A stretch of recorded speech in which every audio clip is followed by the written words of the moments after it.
Figure of speech. Figure of speech जिसको कि हम हिंदी में अलंकार कहते हैं। आप लोगों ने सुना होगा अलंकार के बारे में और पढ़ा भी होगा।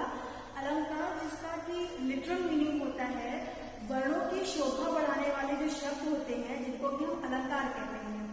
उसी तरीके से इंग्लिश में we will learn about figure of speech and the figure of speech is a word और phrase that possesses a separate meaning from its literal definition. As it is mentioned on the blackboard, it is separate meaning from its literal meaning. यानी कि जो actual हम जब कोई भी sentence लिखते हैं उस सेंटेंस में अगर हम कोई भी चीज शो करना चाहते हैं या किसी भी मीनिंग को हम बताना चाहते हैं तो हम उसकी लिटरल मीनिंग को हम नहीं बता करके उस शब्दों को किस तरीके से व्यक्त करते हैं जिससे उसमें कुछ सजावट आ जाए तो उसको ही हम कहते हैं फिगर ऑफ स्पीच। और अच्छे ढंग से इसको हम समझ सकते हैं। It is an intentional deviation from ordinary language chosen to produce a rhetorical effect. आप देख सकते हैं इंटेंशनल डेविएशन यानी कि जानबूझ करके कुछ ऐसे शब्दों को हम यूज करते हैं लिटरेचर में ताकि हम उसकी एक्चुअल मीनिंग को ना प्रेजेंट करके कुछ बनावटी मीनिंग को प्रेजेंट करें ताकि हम अपने एक्सप्रेशन को बहुत अच्छे से अपनी जो भी हमारी लैंग्वेज है उसको बहुत अच्छे वे में एक्सप्रेस कर सकें। फॉर एग्जाम्पल अभी आप इमेजिन करिए a woman who goes to a party without wearing a beautiful dress, a necklace, and without putting makeup. तो how would she look? मतलब वो कैसे लगेगी? अच्छी नहीं लगेगी क्योंकि अगर हम पार्टी में जा रहे हैं तो जाहिर सी बात है हमारे जो लोग होंगे आसपास के हमारी जो सराउंडिंग होगी वो क्या एक्सपेक्ट करेंगे कि हम मेकअप करके आए, सज धज के अच्छे कपड़े पहन के आए, ज्वेलरी हो हमारे पास। लेकिन अगर वही औरत बिना सजे धजे बिना अच्छे कपड़े पहने ऑर्डिनरी कपड़े पहन करके ऐसे ही चली जाती है तो क्या कोई अच्छा इफेक्ट डालेगी वो पार्टी में? नहीं। तो उसकी सुंदरता तब आएगी जब वो ऑर्डिनरी सूट को छोड़ करके एक अच्छे ब्यूटीफुल प्रेटी ड्रेस को पहन करके मेकअप पुट ऑन करके और ज्वेलरी वगैरह पहन करके वो पार्टी में जाएगी तो उसका लुक बहुत ही अलग आएगा। वही काम हमारा फिगर ऑफ स्पीच का है। लिटरेचर में या पोयम में स्पेशली हम फिगर ऑफ स्पीच का यूज करते हैं पोयम। जब हम हिंदी में कोई काव्य खंड पढ़ते हैं या इंग्लिश में हम पोएट्री पढ़ते हैं तो पोएट्री की जो लैंग्वेज होती है जो पोएट हमें बताना चाहते हैं वो पोयम की जो एक्चुअल मीनिंग होती है उससे हम क्या करते हैं थोड़ा सा डेविएट करके हम उसकी रिटोरिकल इफेक्ट डालते हैं। सपोज हम एग्जांपल देते हैं आपको, जैसे कि अभी हम किसी को कहना चाहेंगे कि वो बहुत ही ज्यादा सुंदर है। हमने कहा कि वो बहुत ही ज्यादा सुंदर है तो उसको इतना यकीन नहीं होगा कि वो सुंदर है कि नहीं सुंदर। उसे लगा सुंदर मतलब ब्यूटीफुल होता है। लेकिन अगर यही चीज हम थोड़ा सा एग्जैजरेट कर देते हैं, मैटर को और एग्जैजरेट कर देते हैं, बढ़ा चढ़ा करके बोलते हैं, suppose you are as beautiful as moon, यानी कि आप यू आर ब्यूटीफुल, आप सुंदर हो तो इट विल मतलब there will be no effect, तो कोई इफेक्ट नहीं होगा। लेकिन यही चीजें हम अगर थोड़ा सा रिटोरिकल इफेक्ट डाल के बोलते हैं कि you are as beautiful as moon, यानी कि आप उतने ही सुंदर हो जितना कि ये चांद है। मतलब आपकी सुंदरता का कंपैरिजन हमने किया चांद से। तो वो इस तरीके से उसी सेंटेंस को थोड़ा सा एग्जैजरेट कर दिया और मीनिंग में कोई बदलाव नहीं आया। मीनिंग वही है हमारी लेकिन एक्सप्रेशन हमारा चेंज हो गया और सामने वालों के ऊपर समझने का इफेक्ट काफी अच्छा हो गया। इस तरीके से फिगर ऑफ स्पीच का जो मेन काम होता है यानी अलंकार का जो मेन काम होता है वो ये होता है कि कोई भी सेंटेंस अगर यूज हुए हैं या कोई भी वर्ड यूज हुआ है तो वर्ड को सजाने का काम, सेंटेंसेस को सजाने का काम, एक पोयम को सजाने का काम फिगर ऑफ स्पीच का है। हम एक छोटा सा एग्जांपल और देंगे आपको इसको और बेहतर वे में समझने के लिए। सपोज आपके घर के बाहर लड़ाई हो रही है, झगड़े हो रहे हैं और you want to inform someone, आप किसी को इन्फॉर्म करना चाहते हैं। यू आर ट्राइंग टू से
अतिशयोक्ति अलंकार का यूज किया हमने। खून की नदियां बह जाना एक अतिशयोक्ति अलंकार कहलाता है, जिसको कि हम फिगर ऑफ स्पीच में हाइपरबोल कहते हैं।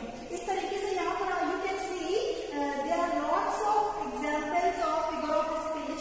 फिगर ऑफ स्पीच के बहुत सारे टाइप्स होते हैं, simile, metaphor, personification, hyperbole, oxymoron, apostrophe, alliteration. These are the basics of figure of speech. तो हम आपको क्या कहते हैं वन बाय वन इन सब के बारे में बताएंगे, ताकि आपको बहुत ही क्लियर वे में इसके बारे में पता चल सके। तो फिगर ऑफ स्पीच में जो हमारा सबसे पहला है, the first one is simile. Simile simile is a word और phrase that compares something to something else using the words like or as। यानी कि सिमिली एक ऐसा फिगर ऑफ स्पीच है, सिमिली एक ऐसा फिगर ऑफ स्पीच है जिसमें कंपैरिजन होता है बिटवीन टू ऑब्जेक्ट्स। दो चीजों के बीच में ऑब्जेक्ट होता है और हमेशा क्या करते हैं, किसी एक चीज की तुलना दूसरे चीज से की जाती है, something to something else. Like और जो वर्ड यूज किए जाते हैं सिमिली में वो होते हैं लाइक और एज। लाइक और एज वर्ड को यूज करके हम दो ऑब्जेक्ट के बीच में कंपैरिजन करते हैं, तुलना करते हैं। For example, white as snow, यानी कि कितना सफेद है, स्नो के जितना सफेद है। फ्रेश लाइक रेड रोज, कितना फ्रेश है, रेड रोज जितना फ्रेश है। The use of such words और फ्रेजेस, इस तरीके के वर्ड्स और इस तरीके के फ्रेजेस से ही हमारा सिमिली बनता है और इसी को ही हम सिमिली कहते हैं। सिमिली का जो एग्जाम्पल होता है वो है she is as innocent as angel. बेटा मेंशन एज एन एंजल, यानी कि वो इतनी इनोसेंट है जितने कि एंजल। एंजल बहुत इनोसेंट होते हैं, एंजल जो होते हैं बहुत इनोसेंट होते हैं। तो एक लड़की को शी को हमने यहाँ पर कंपेयर किया है, किससे कंपेयर किया है, एंजल से कंपेयर किया है, इनोसेंट बताया है। और जो हमने सिमिली का वर्ड यूज किया वो एज यूज किया है। She is as innocent as an angel, वो उतनी इनोसेंट है जितनी कि एक एंजल है। तो यहाँ पर दो चीजों के बीच में कंपेरिजन किया गया है। You are as brave as a lion, आप उतने ही ब्रेव है जितने कि ये lion. They fight like cats and dogs. अब देखिए यहाँ पर दे फाइट लाइक, यहाँ पर जो वर्ड यूज हुआ है वो है लाइक। लाइक का यूज कर जैसे, की तरह, वो कैसे लड़ते हैं, कैट्स और डॉग्स की तरह लड़ते हैं। तो यहाँ पर जो दो वर्ड का यूज किया जा रहा है एज एंड लाइक, ये दोनों ही वर्ड किस चीज को प्रेजेंट कर रहे हैं कि ये सिमिली का एग्जाम्पल है। और सिमिली बेसिकली होता ही यही है कि दो ऑब्जेक्ट के बीच में हम कंपैरिजन करते हैं, एक ऑब्जेक्ट को दूसरे ऑब्जेक्ट से कंपैरिजन किया जाता है, उसमें वर्ड यूज होते हैं लाइक और एज। एज और लाइक लगा के ही हम कंपैरिजन कर सकते हैं, उसके अलावा हम कंपैरिजन नहीं कर सकते हैं। These are the examples of simile. Second is metaphor, a figure of speech that directly refers to one thing by mentioning another।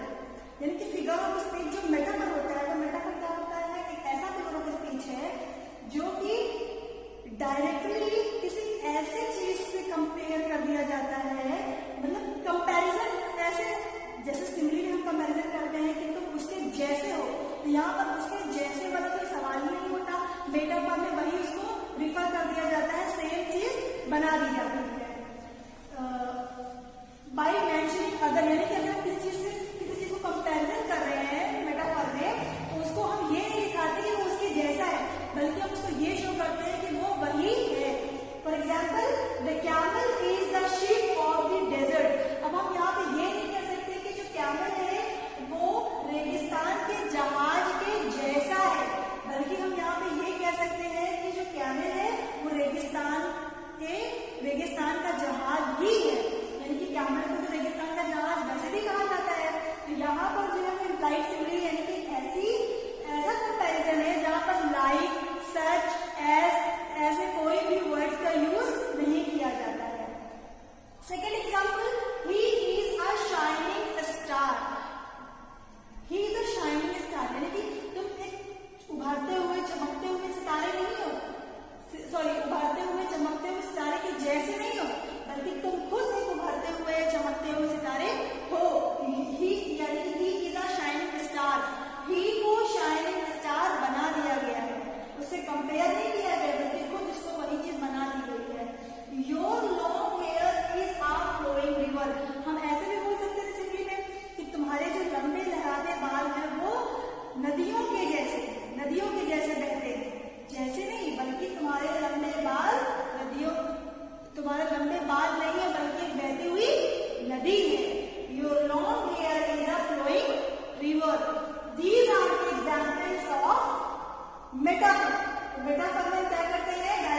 इंसान को रिप्रेजेंट किया जाता है, वही हमारा पर्सनिफिकेशन कहलाता है। सबसे इजी समझने के लिए होता है कि इसका नाम ही पर्सनिफिकेशन है। एग्जाम्पल से आप समझ पाएंगे ये होता क्या है। Lightning dance across the sky. Lightning means बिजली होती है, तो बिजली की जो कड़कड़ाहट है, बिजली ऐसे कड़क रही है आसमान में, ऐसा लग रहा है कि वो डांस कर रही है, यानी कि कल रात को बिजली डांस कर रही थी आसमान में। अब who can dance? A human being can dance. Dance कौन सब कर सकता है? इंसान डांस कर सकते हैं, कोई नॉन लिविंग ऑब्जेक्ट डांस नहीं कर सकता। तो इस तरीके से हमने लाइटनिंग को इस तरीके से इसको हिस्टोरिकल इफेक्ट डाला है कि ऐसा लग रहा है कि उसके एक्शन से पर्सन से मिलते जुलते हैं, और यहाँ पर जो लाइटनिंग है वो उसका पर्सनिफिकेशन कर दिया गया है। Second example is Rita heard the last piece of pie is calling her name. Rita ने क्या सुना? एप्पल पाई है, कोई भी कुछ खा रही थी, उसका जो लास्ट पीस बचा था वो रीता को पुकार रहा था। क्या खाने की कोई चीज बोल सकती है? वो तो नॉन लिविंग ऑब्जेक्ट है, क्या वो बोल सकती है? लेकिन नहीं।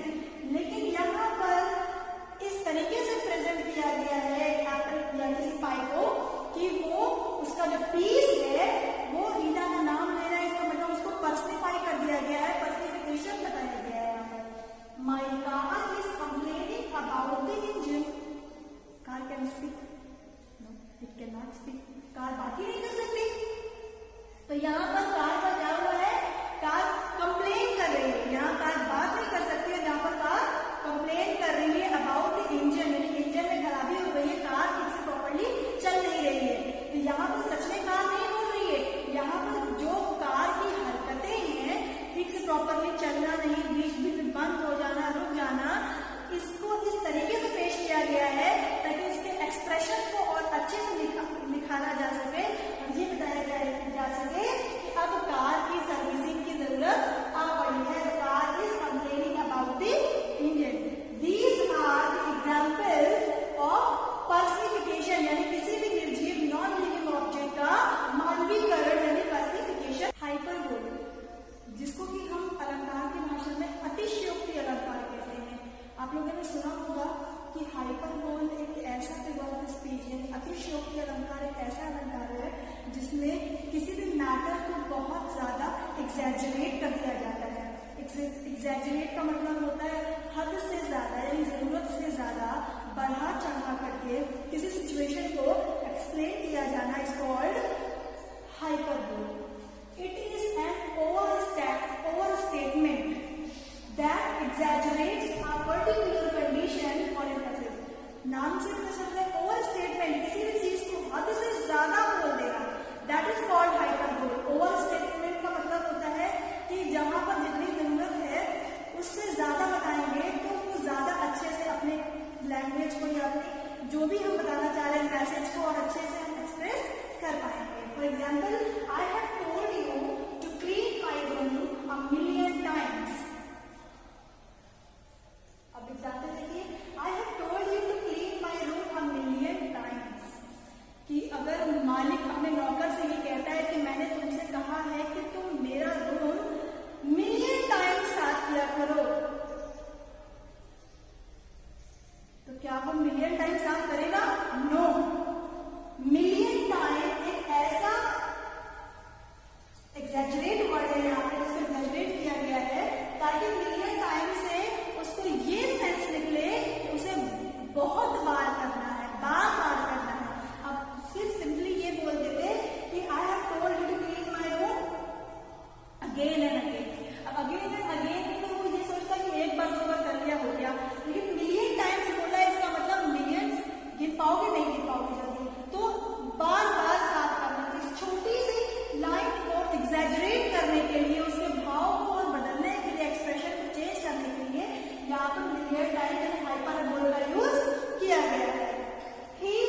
ऑक्सीमोरॉन में इनको एक साथ कंबाइन करते हैं ताकि ऐसे मीनिंग को हम प्रोड्यूस कर सके जो कि दोनों एक दूसरे से बिल्कुल ऑपोजिट हैं।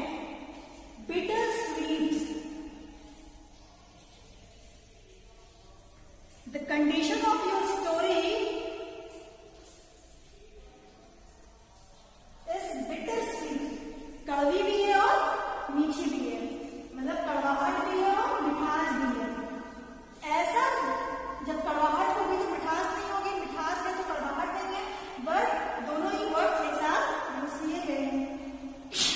Sorry, alone together, alone, alone का मतलब अकेले और टुगेदर का मतलब साथ में, दे आर अलोन टुगेदर, साथ में अकेले हैं। अब या तो साथ में हो जाए या फिर अकेले हो जाए, लेकिन यहाँ पर दोनों वर्ड को एक साथ यूज किया गया है और ऐसा इसलिए क्योंकि ये ऑक्सीमोरॉन को प्रेजेंट करता है। एंड सबसे फाइनेस्ट एग्जांपल जो है आपका ऑक्सीमोरॉन का वो रेगुलरली इररेगुलर है। If someone is regularly irregular in the class, suppose I am talking about a student who is regularly irregular in the class, एक ऐसा बच्चा है क्लास का जो कि रेगुलरली इररेगुलर है, तो हम सेंटेंस कैसे बोलेंगे? Aman is regularly irregular in the class, आया सेंटेंस? रेगुलरली इररेगुलर, रेगुलरली का मतलब लगातार, इररेगुलर का मतलब नहीं होना, जो रेगुलर नहीं है। तो अमन क्या है कि हमेशा जो है क्लास में एब्सेंट होता है। अब हमेशा एब्सेंट होता है, उसको अच्छे से हमने कैसे प्रेजेंट किया? हमने कह दिया कि Aman is regularly irregular in the class. So these are the examples of oxymoron. Alliteration, alliteration का मीन्स होता है रिपीटेशन ऑफ सेम लेटर और sound at the beginning of words that are close together. यानी कि एलिट्रेशन एक ऐसा figure of speech होता है, ऐसा अलंकार होता है जिसमें सेम लेटर का यूज, सेम साउंड का यूज होता है beginning of words. Beginning of word यानी किसी भी वर्ड की बिगिनिंग में अगर सेम साउंड रिपीट हो रहा है बार बार, that is called alliteration. Here the example